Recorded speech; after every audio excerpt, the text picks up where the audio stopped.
Hey everyone, welcome back to the BytePhase channel.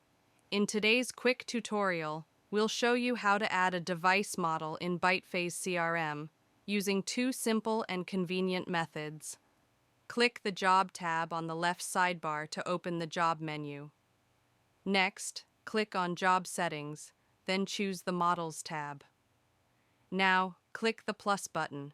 Select the device type and device brand, enter the device model name, then hit Save, and just like that, it's added. Alternatively, you can add a device model while creating a job. Here's how. When filling out a job, go to the Device Information section. Click the plus next to the device model field.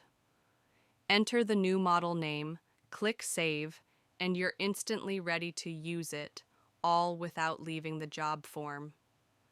And that's how you quickly add a device model in BytePhase CRM. If you found this video helpful, please like, subscribe, and tap the bell icon to get notified about more tutorials and insights. Got questions or ideas for our next video? Drop them in the comments. We're always here to help.